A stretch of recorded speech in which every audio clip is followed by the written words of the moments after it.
ಎಲ್ಲಿ ನನ್ನ ಹೆಂಡತಿ ದುರ್ಗಾ ಎಲ್ಲಿ? ಸರ್, ದುರ್ಗಾ ಮೇಡಮ್ ಕೆಲಸದ ವಿಷಯದಲ್ಲಿ ಹೊರಗಡೆ ಹೋಗಿದ್ದಾರೆ. ಇಷ್ಟು ಚಿಕ್ಕ ವಿಷಯಕ್ಕೆ ಎಲ್ಲರ ಮುಂದೆ ಬಾಸ್ಗೆ. ವಿಶ್ವರೂಪ, ಒಂದು ನಿಮಿಷ ಅಪ್ಪ, ಹೇಳಿ. ಎಲ್ಲರೂ ನೋಡ್ತಿದ್ದಾರೆ.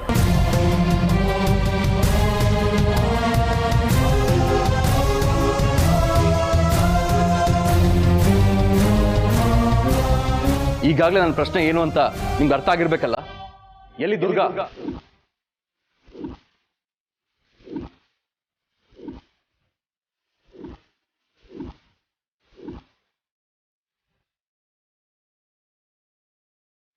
ಅದನ್ನ ನಮ್ಮನ್ನೇ ಕೇಳ್ಬೋದಿತ್ತಲ್ಲ ಭಾವ. ಈಜೆ ನೀನೇ ಕೇಳ್ತಿದ್ದೀರಾ? ನಿಮ್ ಮನ್ಸಲ್ಲಿ ಏನಿದೆ ಅಂತನಾದ್ರೂ ಹೇಳಿ ಬಾಬಾ. ಅಪ್ಪ, ನಿಮ್ಮ ಮನ್ಸಲ್ಲಿ ಏನಿದೆ ಅದನ್ನ ಎಲ್ರ ಮುಂದೆನೂ ಹೇಳಿ. ಇಲ್ಲ ನಂಗೆ ಮೋಸ ಮಾಡಿದ ನಿಜ ಅಂತ ಸತ್ಯ ಒಪ್ಕೊಳ್ಳಿ. ನನ್ನ ಜೊತೆ ಇಡೀ ಮನೆ ಜನಕ್ಕೆ ಸುಳ್ಳು ಹೇಳಿರೋದನ್ನ ಒಪ್ಕೊಳ್ಳಿ.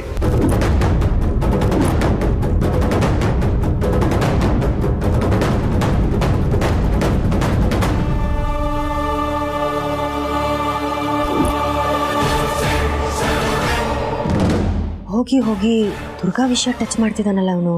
ಏನಾಗುತ್ತೋ ಏನೋ. ರಾಮ್, ಏನೋ ಇದು, ಏನೇನೋ ಮಾತಾಡ್ತಿದ್ದಾನೆ. ದುರ್ಗಾಗ್ ಒಂದು ಫೋನ್ ಮಾಡು. ಅವಳು ಎಲ್ಲಿದ್ದಾಳೆ? ಅಥವಾ ನನಗೆ ಫೋನ್ ಕೊಡು. ದುರ್ಗಾನೇ ಅವನಿಗೆ ಹೇಳಿದ್ರೆ ಹೀಗೆಲ್ಲ ಆಡೋದು ನಿಲ್ಲಿಸ್ತಾನೆ ಅನ್ಸುತ್ತೆ.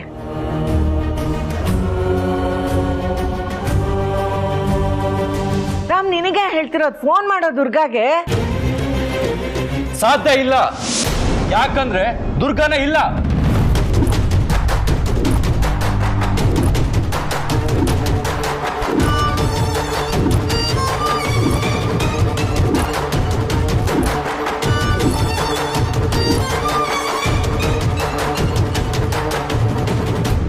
ದುರ್ಗಾ ಅಕ್ಕ ಇಲ್ವಾ?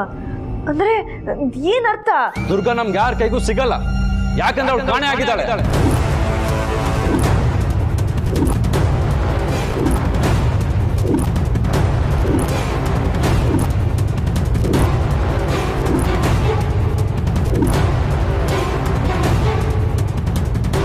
ಈ ವಿಷಯ ಗೊತ್ತಿದ್ರು ಅಪ್ಪ ಮನೇಲಿ ಯಾರಿಗೂ ಹೇಳ್ದೆ ಸತ್ಯನ ಮುಚ್ಚಿಟ್ಟಿದ್ದಾರೆ. ನನ್ನ ಹೆಂಡತಿ ಎಲ್ಲಪ್ಪ ಅಂತ ಕೇಳಿದ್ರೆ ಕೆಲಸದಲ್ಲಿದ್ದಾಳೆ, ಬೇಗ ಬರ್ತಾಳೆ, ಕರೆಸ್ತೀನಿ ಅಂತೆಲ್ಲ ಸುಳ್ಳು ಹೇಳಿ ನನ್ನ ಯಾಮರ್ಸ್ಬಿಟ್ರಲ್ಲಪ್ಪ. ನಾ ದುರ್ಗಾ ಇಲ್ದೆ ಸಾಯ್ತಿದ್ದೀನಿ.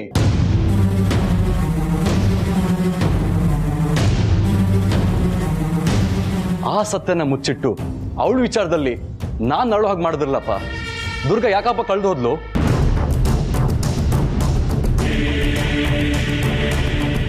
ಅವಳು ಬದುಕಿದಾಳೋ ಸತ್ತಿದಾಳೋ ಅನ್ನೋದೇ ಗೊತ್ತಿಲ್ಲ.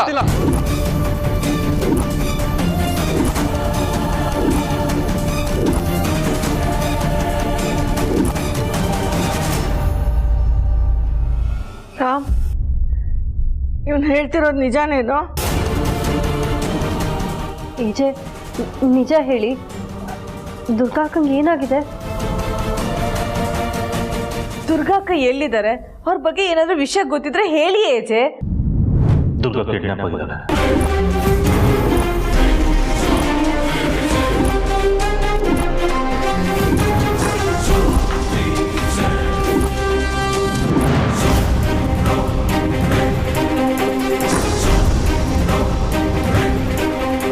ಅನ್ಅಫಿಷಿಯಲ್ ಆಗಿ ದುರ್ಗನ ಹುಡುಕ್ತಾ ಇದ್ದೀವಿ. ಇನ್ಫ್ಯಾಕ್ಟ್ ಅವತ್ತು ಮನೆ ಕಮಿಷನರ್ ಬಂದಿದ್ದು ಇದೇ ವಿಷಯ ಮಾತಾಡೋದಕ್ಕೆ.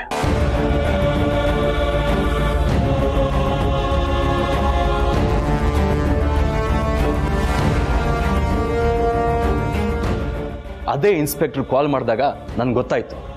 ಇಲ್ಲ ಅಂದಿದ್ರೆ ಆ ಸುಳ್ಳ ದುರ್ಗಾ ನೆನಪಲ್ಲಿ ಕೊರ್ಗಿ ಕೊರ್ಗಿ ಸಾಯೋವರೆಗೂ ಹೇಳ್ಬಿಡ್ತಿದ್ರೆ ಅಲ್ವಾ?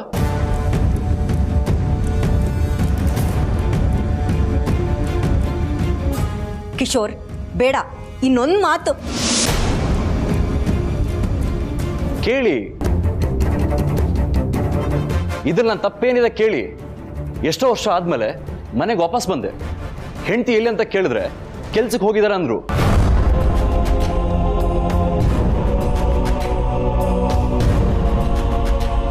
ಇಮಿಡಿಯೇಟ್ ಆಗಿ ಕರ್ಸಿ ಅಂತ ಕೇಳ್ದೇನೆ ತಪ್ಪು ಮಾಡಿದೆ. ಅಪ್ಪ, ದುರ್ಗಾನ ನೋಡಬೇಕು, ಅವಳ ಜೊತೆ ಮಾತಾಡಬೇಕು ಅಂದಾಗ ಆಮೇಲೆ ಮಾತಾಡೋಣ ಅಂದ್ರು. ಅದಕ್ಕೆ ಒತ್ತಾಯ ಮಾಡಿದ್ರೆ ಸುಮ್ಮನೆ ಆದ್ನಲ್ಲ, ಅದು ನಾ ಮಾಡಿದ್ದು ಇನ್ನೊಂದು ತಪ್ಪು. ಅಪ್ಪ, ನನ್ನ ಹೆಂಡತಿ ಬದುಕಿದಾಳ ಸತ್ತಿದಾಳ ಹೇಳಿ ಅಂತ ಪೋಸ್ಟ್ ಮಾಡ್ದೇನೆ ಮೂರೇ ತಪ್ಪು ಮಾಡಿದೆ. ಕಿಶೋರ್ ಅವರೇ, ಸಮಾಧಾನ ಮಾಡ್ಕೊಳ್ಳಿ. ಇಲ್ಲ ಅಪ್ಪ, ನೀವ್ ಮಾಡಿದ ತಪ್ಪಿನಿಂದ ನನ್ನ ಜೀವನ ಲೆಕ್ಕಾಚಾರನೇ ಉಲ್ಟಾಗೋಯ್ತು.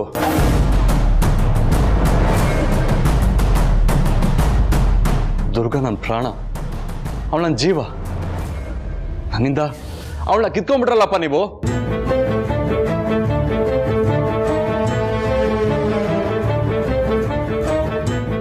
ನನ್ನಪ್ಪ ಪರ್ಫೆಕ್ಟು ಅಂತ ಹೇಳಿ ಎಲ್ಲರ ಹತ್ರ ಹೇಳ್ಕೊಂಡ್ ಬರ್ತಿದ್ದೆ. ಆದ್ರೆ ಈಗ ಹೇಳ್ತಾ ಇದ್ದೀರಿ ನನ್ನ ಅಪ್ಪ ಪರ್ಫೆಕ್ಟ್ ಅಲ್ಲ.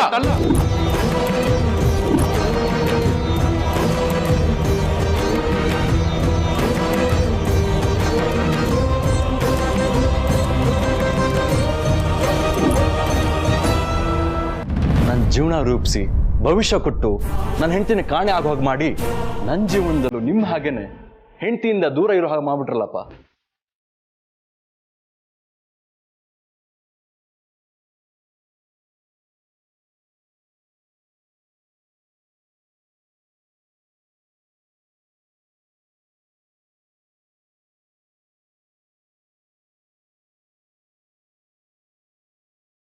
ಕಿಶೋರ್,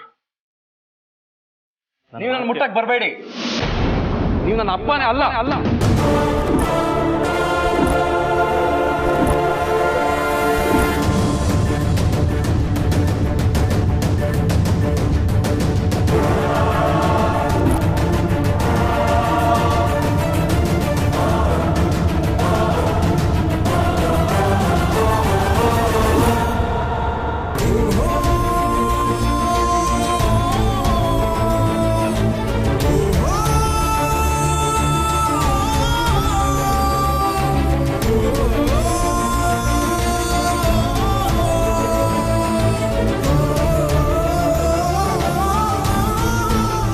ಅಯ್ಯೋ ಭಗವಂತ, ಎಂತ ಗತಿ ಬಂತಪ್ಪ.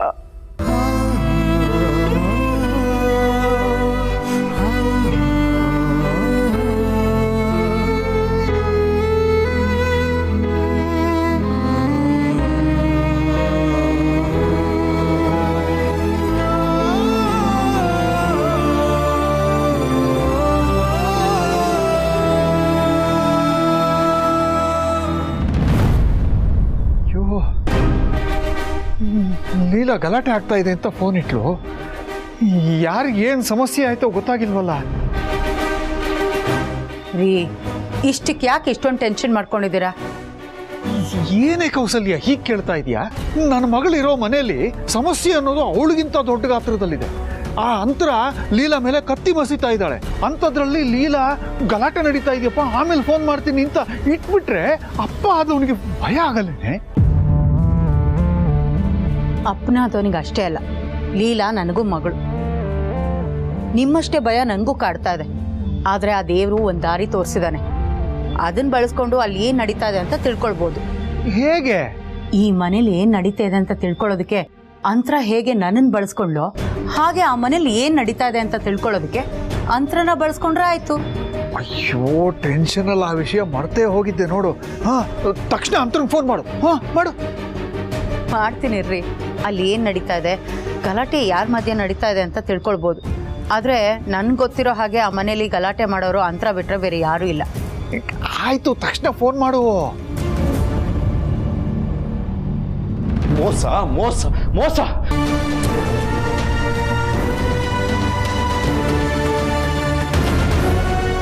ಬ್ರೋ ಬ್ರೋ ಬ್ರೋ ಏನ್ ಮಾಡ್ತಿದ್ಯಾ bro? Please bro, calm down bro, calm down. ಲಿಮಿ ಪ್ರನು, ಬಿಟ್ಬಿಡೋಣ. ಬ್ರೋ ಬ್ರೋ, ನೀವು ಸಮಾಧಾನ ಮಾಡ್ಕೊಳ್ಳಿ ಬ್ರೋ, ಆಮೇಲೆ ನಾನು ಬಿಡ್ತೀನಿ. ಪ್ಲೀಸ್ ಬಿಟ್ಬಿಡೋಣ, ಬಿಟ್ಬಿಡೋ. Bro bro, relax please.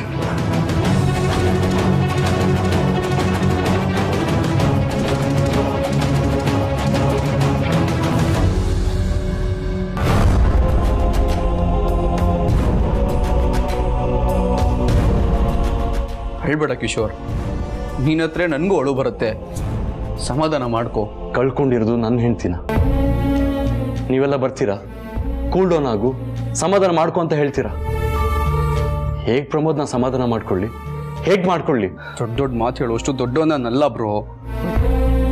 ನೀನು ನೊಂದ್ಕೋಬಾರ್ದು, ಅಳಬಾರ್ದು. ನೊಂದ್ಕೋಬಾರ್ದ? ನನ್ನ ಹೆಂಡತಿ ಕಾಣ್ತಿಲ್ಲ, ನಿನ್ನ ಹೆಂಡತಿ ಕಾಣ್ತಾ ಇದ್ದಾಗ ಆ ನೋವು ನಿಂಗೆ ಮಾತ್ರ ಗೊತ್ತಿರುತ್ತೆ, ಆದರೆ ಜಗತ್ತಿಗೆ ಅರ್ಥ ಆಗಿರಲ್ಲ. ಅದೇ ಸಿಚುವೇಶನಲ್ಲಿ ನಾನಿದ್ದೀನಿ ಈಗ. ನನ್ನ ಹೆಂಡತಿ ದುರ್ಗಾ ಎಲ್ಲಿದ್ದಾಳೋ, ಯಾವ ಪರಿಸ್ಥಿತಿಲಿದ್ದಾಳೋ, ಏನು ಕಷ್ಟ ಪಡ್ತಿದ್ದಾಳೋ ಒಂದು ಇನ್ಫಾರ್ಮೇಶನು ಇಲ್ಲ. ನನ್ನ ಮನಸ್ಸು ಇಷ್ಟೆಲ್ಲ ಒದ್ದಾಡ್ತಿದ್ರು ಈ ಮನೆ ಜನ ಗೊತ್ತಾಗೋದು ಬೇಡವಾ? ಕಿಶೋರು ಮೆತ್ತಿಗೆ ಮಾತಾಡು. ಅಪ್ಪ ಏನಾದರೂ ಕೇಳಿಸ್ಕೊಂಡ್ರೆ? ಅಪ್ಪ ಕೇಳಿಸ್ಕೊಂಡ್ರೆ ಏನೋ ಮಾಡ್ತಾರೆ. ಏನ್ ಮಾಡ್ತಾರೆ? ನನಗೆ ನನ್ನ ದುರ್ಗಾ ಬೇಕು, ನನ್ನ ದುರ್ಗಾ ಬೇಕು.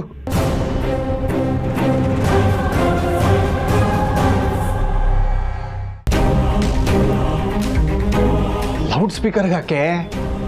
ಹಾಕ್ತೀನಿ ರೀ, ನಿಮ್ಮಿಂದ ಮುಚ್ಚಿಡೋದೇನಿದೆ?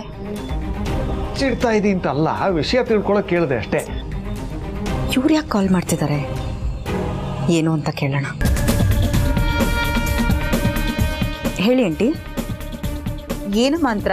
ನೀವು ನನ್ನ ಅಮ್ಮನ ಥರ, ನನ್ನ ಗಂಡ ನಿಮ್ಮ ಅಳಿಯಂದ್ರ ಥರ ಅಂತ ಬರೀ ಮಾತಿಗಷ್ಟೇ ಹೇಳ್ತೀಯ. ಯಾಕಂಟಿ ಹೀಗೆ ಹೇಳ್ತಿದ್ದೀರಾ? ಏನಾಯ್ತು? ಏನಾಯ್ತಾ? ನನ್ನ ಮಗಳು ಅಂತರ ಇಷ್ಟು ದಿನ ಆದರೂ ನನ್ನ ಫೋನೇ ಮಾಡಲಿಲ್ವಲ್ಲ, ಅದಕ್ಕೆ ಆರಾಮಾಗಿದ್ಯಾ ಅಂತ ಕೇಳೋದಕ್ಕೆ ಮಾಡಿದೆ. ಏನೋ ಆಂಟಿ, ನಿಮ್ಮ ಆಶೀರ್ವಾದ. ಚೆನ್ನಾಗಿದ್ದೀನಿ. ಮನೆಯಲ್ಲಿ ತುಂಬ ಕೆಲಸ, ಏನೇನೋ ಸಮಸ್ಯೆಗಳು, ಹಾಗಾಗಿ ನಿಮಗೆ ಕಾಲ್ ಮಾಡೋಕ್ಕಾಗಲಿಲ್ಲ ಅಷ್ಟೆ. ಏನು ತೊಂದರೆ ಅಂತ ಕೇಳು. ಅಲ್ಲಮ್ಮ ಅಂತ್ರ, ಆ ಮನೆಗೆ ಮಹಾರಾಣಿ ನೀನು, ನಿನಗೆ ಯಾವ ತೊಂದರೆ ಹೇಳು? ರಾಣಿ ಆಗಬೇಕು ಅಂದರೆ ಮೊದಲು ಯುದ್ಧ ಗೆಲ್ಲಬೇಕಲ್ವಾ ಆಂಟಿ? ಇಲ್ಲಿ ನೋಡಿದ್ರೆ ಯಾರಿಗೋ ಯಾರ ಮೇಲೋ ಯುದ್ಧ ಶುರುವಾಗಿದೆ. ಆ ಯುದ್ಧದಲ್ಲಿ ಯಾರು ಗೆದ್ರು ಸೋತರು ನನಗೇನು ಲಾಭ ಇಲ್ಲ ಬಿಡಿ. ಯುದ್ಧನಾ? ಅಂತ್ರ ಆ ಲೀಲಾ ಏನಾದರೂ ಮಾಡಿದರೆ ನನಗೆ ಹೇಳಮ್ಮ, ನಾನು ಅಲ್ಲಿಗೆ ಬಂದು ಅವಳ ಕಾಲು ಮುರಿತೀನಿ. ಅಯ್ಯೋ, ಅವಳೇನು ಮಾಡಿಲ್ಲ ಆಂಟಿ, ಸಮಸ್ಯೆ ಬೇರೆನೇ ಇದೆ.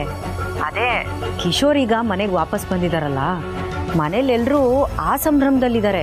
ಆದ್ರೆ ಕಿಶೋರ್ಗೆ ದುರ್ಗಾ ಕಾಣ್ತಿಲ್ಲ ಅನ್ನೋ ವಿಚಾರ ಗೊತ್ತಿರಲಿಲ್ಲ. ಈಗ ಗೊತ್ತಾಯ್ತಲ್ಲ, ಅದಕ್ಕೆ ಅಪ್ಪ ಮಗನ ಮಧ್ಯೆ ದೊಡ್ಡ ಜಗಳನೇ ಶುರುವಾಗಿದೆ.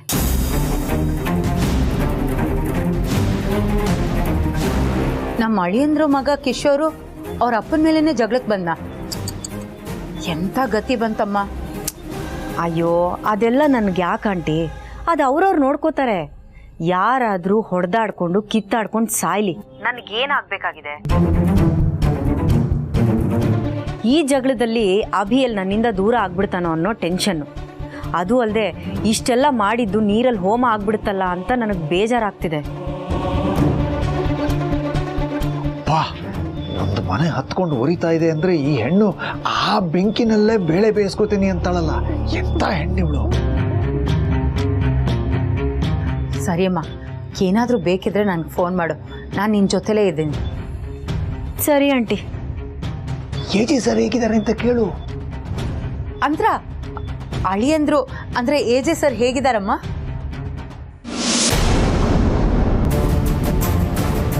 ಹಲೋ,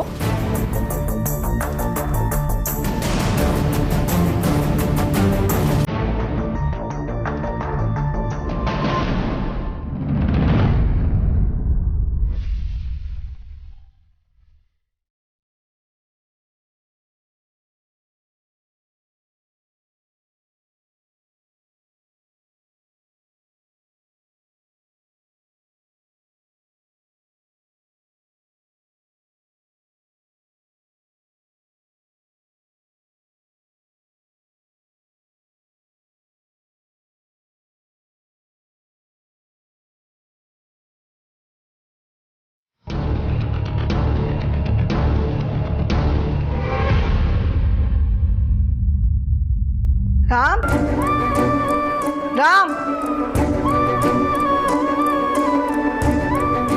ಅಯ್ಯೋ ರಾಮ್, ಯಾಕೋ ಹೊರಗಡೆ ನಿಂತಿದ್ಯಾ? ಬೇಡಪ್ಪ ರಾಮ್, ಬೇಡ, ಒಳಗೆ ಬಾರೋ ರಾಮ್. ಇದು ನೋಡಕ್ಕ ನಾ ಇಷ್ಟು ವರ್ಷ ಬದುಕಿದ್ದು. ರಾಮ್ ಬಾರೋ, ಬೇಡ ಕಣೋ ರಾಮ್. ಇಲ್ಲ, ನನ್ನ ಮಗ ಯಾವ ತಪ್ಪು ಮಾಡೋದಿಲ್ಲ. ರಾಮ್, ಯಾಕೋ ಹೀಗೆ ಮಾಡ್ತಿದೀಯ? ನೀನು ನನ್ನ ಮನೆಗೆ ದೇವರು ಕಣೋ. ನೀನು ಈ ಮನೆಗೆ ದೇವರು, ನಮ್ಮ ಮನೆ ದೇವರು ಕಣೋ ನೀನು.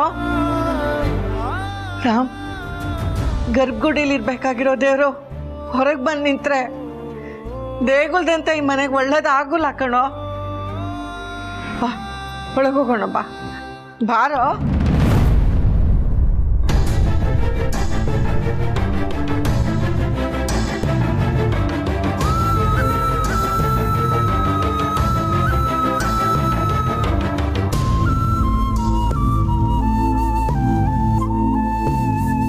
ಏನೂ ಆಗಿರಲ್ಲ, ಎಲ್ಲ ಒಳ್ಳೇದಕ್ಕಾಗುತ್ತೆ ಅಂತ ನಂಬೇಕಾ? ಬ್ರೋ, ನಿಜವಾಗ್ಲೂ ಅಂದ್ಕೊಂಡ್ರೆ ಅದು ಹಾಗೆ ಆಗತ್ತೆ ಬ್ರೋ. ನಾನು ನಂಬು. ನಂಬಿದ್ರೆ ಆಗ್ಬಿಡುತ್ತಾ? ನನ್ನ ಅಪ್ಪನ ತುಂಬ ನಂಬಿದ್ದೆ. ಅಪ್ಪನ ನಂಬಿ ನನ್ನ ಹೆಂಡತಿ ಸೇಫ್ ಆಗಿರ್ತಿಲ್ಲ ಅನ್ನೋ ಕಾರಣಕ್ಕೆ ನಾವು ವಿದೇಶಕ್ಕೆ ಹೋಗಿದ್ದೆ. ಆದರೆ ಇಲ್ಲಾಗಿದ್ದೇನು? ನಂಬಿದ್ರೆ ಎಲ್ಲ ಆಗುತ್ತೆ ಅಂತ ಹೇಳಿದಲ್ಲ ಪ್ರಮೋದ್. ಇಲ್ಲೇನಾಗಿದೆ? ನನ್ನ ಹೆಂಡತಿ ಕಿಡ್ನಾಪ್ ಆಗಿದ್ದಾಳೆ. ಅವಳು ಎಲ್ಲಿದ್ದಾಳೋ, ಏನ್ ಮಾಡ್ತಿದ್ದಾಳೋ ಒಂದು ಗೊತ್ತಾಗ್ತಿಲ್ಲ ಕಣೋ. ಪ್ರಮೋದ್, ಅವಳು ಬರೀ ನನ್ನ ಹೆಂಡತಿ ಮಾತ್ರ ಅಲ್ಲ, ನನ್ನ ಎರಡನೇ ತಾಯಿ. ಅವಳ ಸ್ಥಾನನ ಯಾರಾದ್ರೂ ತುಂಬಕ್ಕಾಗತ್ತಾ? ಬ್ರೋ, ನಾನು ನಿನಗೆ ಸಮಾಧಾನ ಮಾಡೋಕ್ಕೆ ಪ್ರಯತ್ನ ಪಡ್ತಾ ಇದ್ದೀನಿ. ನೀನು ಇನ್ನೂ ಆಗಿಲ್ಲ ಅಂದರೆ ನನ್ನ ಕೈಲಿ ಏನೂ ಮಾಡೋಕ್ಕಾಗಲ್ಲ ಬ್ರೋ. ಮನೆ ಯಜಮಾನ ಅನ್ಸ್ಕೊಂಡಿರೋರು ಏನು ಮಾಡಿದ್ರೆ ಸುಮ್ಮನೆ ಕೂತಿರ್ಬೇಕಾದ್ರೆ ನೀ ಏನೋ ಮಾಡ್ತೀಯಾ? ಬ್ರೋ, ಅಪ್ಪನ ಬಗ್ಗೆ ಈಗೆಲ್ಲ ಮಾತಾಡ್ಬೇಡ. ನಾನು ಬಂದಾಗಿಂದ ಅಬ್ಸರ್ವ್ ಮಾಡ್ತಾನೆ ಇದ್ದೀನಿ. ಅಪ್ಪನ ಬಗ್ಗೆ ಬೇರೆ ಥರನೇ ಮಾತಾಡ್ತಿದ್ಯಾ? ಅವ್ರು ತಪ್ಕೊಂಡಿಡ್ದು ಬೆರಳು ತೋರಿಸ್ತಿದ್ಯಾ? ಅವರೇ ತಪ್ಪು ಮಾಡಿದ್ದಾರೆ ಅಂತಿದ್ಯಾ? ಕೊನೆಗೆ ಅವರೇ ನನಗೆ ಪಾಠ ಹೇಳ್ಕೊಟ್ಟಿದ್ದು ಅಂತಲೂ ಅಂತಿದ್ಯಾ? ಬ್ರೋ, ನನಗೆ ಅರ್ಥ ಆಗ್ತಿಲ್ಲ ನೀನೇನು ಪ್ರೂವ್ ಮಾಡಬೇಕು ಅಂತ ಹೊರಟಿದ್ಯಾ ಅಂತ. ನನಗನ್ಸುತ್ತೆ ನೀನಿಲ್ಲಿ ಬರಲೇಬಾರ್ದಿತ್ತು. ಏನು ಸಾಧಿಸ್ಬೇಕು ಅಂತ ಬಂದಿದ್ಯಾ? ಬರಲೇಬಾರ್ದಿತ್ತ? ನಾ ಬಂದಿದ್ದಕ್ಕೆ ನಿಜ ಏನಂತ ಗೊತ್ತಾಗಿದ್ದು. ನನ್ನ ಹೆಂಡತಿಗೆ ಏನಾದ್ರು ಹೆಚ್ಚು ಕಮ್ಮಿ ಆಗಿದ್ರು ಈ ಮನೆ ದೊಡ್ಡ ಮನುಷ್ಯ ಸುಳ್ಳು ಹೇಳ್ಕೊಂಡು ನನ್ನ ಜೊತೆ ಮ್ಯಾನೇಜ್ ಮಾಡ್ತಿದ್ರು. ಕೊನೆಗೊಂದಿನ ಕೈ ಮೀರಿದ ಮೇಲೆ ಐ ಆಮ್ ಸಾರಿ ಕಿಶೋರ್ ಅಂತ ಮೆಸೇಜ್ ಕಳಿಸಿ ಕೈ ತೊಳ್ಕೊಳ್ಳೋ ಥರ ಕಾಣಿಸ್ತಾರೆ. ಹೌದು ತಾನೇ?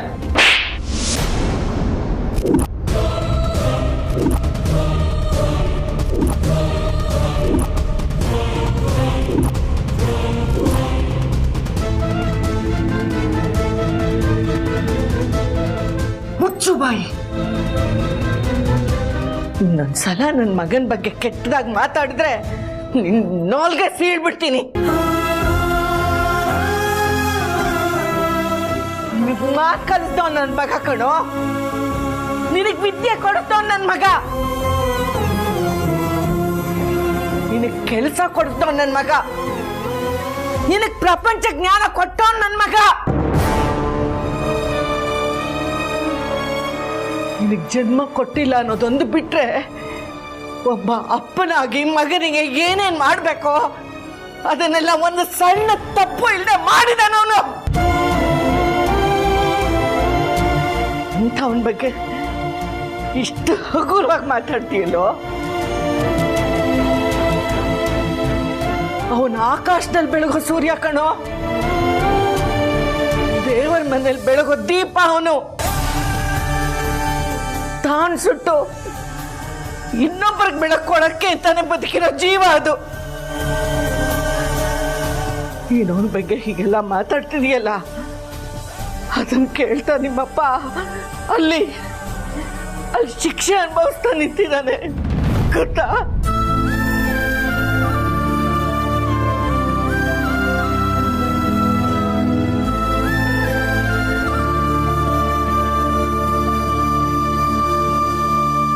ಏಜೆ ಏಜೆ ತಿದ್ದಿ ಬುದ್ಧಿ ಹೇಳೋ ಗುರು ಯಾವತ್ತೂ ತಪ್ಪು ಮಾಡಕ್ ಸಾಧ್ಯ ಇಲ್ಲ. ಏಜೆ, ನಾವ್ ಈ ಸೊಸೈಟಿನಲ್ಲಿ ಧೈರ್ಯವಾಗಿ ತಲೆ ಎತ್ಕೊಂಡು ಓಡಾಡ್ತಾ ಇದೀವಿ ಅಂದ್ರೆ ಅದಕ್ಕೆ ಕಾರಣ ನೀವು ತಪ್ಪು ಮಾಡೋದಕ್ಕೆ ಸಾಧ್ಯನೇ ಇಲ್ಲ. ಒಬ್ಬ ವ್ಯಕ್ತಿಗೆ ಗೌರವ ಕೊಡೋದ್ರಿಂದ ಹಿಡಿದು ಇನ್ನೊಬ್ಬ ವ್ಯಕ್ತಿಗೆ ಗೌರವ ಸಿಗೋ ಹಾಗೆ ಮಾಡೋಂತ ನೀವು ಹೇಗ್ ತಾನೇ ತಪ್ಪು ಮಾಡಕ್ ಸಾಧ್ಯ? ಏಜೆ, ನೀವಲ್ಲ, ಆ ದೇವ್ರೆ ಬಂದ್ ಹೇಳಿದ್ರು ನೀವ್ ತಪ್ಪು ಮಾಡಿದ್ದೀರಾ ಅಂದ್ರೆ ನಾವು ಒಪ್ಕೊಳ್ಳೋದಿಲ್ಲ. ನಿಮ್ ನೆರಳಲ್ಲಿ ಬೆಳೆದಿರೋ ನಾವೇ ತಪ್ಪು ಮಾಡೋದಿಲ್ಲ. ಒಂದ್ ವೇಳೆ ನಾವು ತಪ್ಪು ಮಾಡಿದ್ರು ಅದು ಈ ಮನೆತನ ಉಳಿಸ್ಕೊಳ್ಳೋದಕ್ಕೆ ಹೊರತು ಬೇರೆ ಯಾವ ಕಾರಣಕ್ಕೂ ಅಲ್ಲ. ಅಂಥದ್ರಲ್ಲಿ ನಮಗ್ ಪಾಠ ಹೇಳ್ಕೊಟ್ಟಿರೋ ನೀವು, ನಮ್ಮನ್ನ ತಿದ್ದಿರೋ ನೀವು ಹೇಗ್ ತಾನೇ ತಪ್ಪು ಮಾಡಕ್ ಸಾಧ್ಯ? ಏಜೆ, ಖಂಡಿತ ಇಲ್ಲ ಇಲ್ಲ ಏಜೆ. ಏಜೆ ಏನಾದ್ರೂ ಮಾತಾಡಿ ಪ್ಲೀಸ್, ಹೀಗೆ ಮೌನವಾಗಿರ್ಬೇಡಿ. ನಿಮ್ಮ ಈ ಮೌನ ನಮ್ಮನ್ನ ಕೊಲ್ತಿದೆ ಏಜೆ. ದಯವಿಟ್ಟು ಏನಾದರೂ ಹೇಳಿ ಪ್ಲೀಸ್ ಪ್ಲೀಸ್ ಏಜೆ. ಅವ್ರೇನೋ ಮಾತಾಡಿದ್ರು, ನೀವು ಅದನ್ನ ಅಷ್ಟೊಂದು ಸೀರಿಯಸ್ ಆಗಿ ತಗೊಂಡು ಹೀಗೆ ಹೊರಗಡೆಗೆ ಬಂದ್ ನಿಂತ್ರೆ ಹೇಗೆ? ನಾವೆಲ್ಲ ಏನ್ ಮಾಡ್ಬೇಕು? ಸರಿ, ನೀವು ನಮ್ಮ ಮಾತು ಕೇಳಲ್ಲ ಅಂತ ನನಗೆ ಗೊತ್ತಾಯ್ತು. ನಾನು ಹೋಗಿ ಈಗಲೇ ಅತ್ತೆನ ಕರ್ಕೊಂಡ್ಬರ್ತೀನಿ. ನಾನು ಹೋಗಿ ಅತ್ತೆನ ಕರ್ಕೊಂಡ್ ಬರ್ತೀನಿ. ಲೀಲಾ ಅತ್ತೆ, ಅಂತರ ಅತ್ತೆ, ಲೀಲಾ ಅತ್ತೆ, ಅಂತರ ಅತ್ತೆ.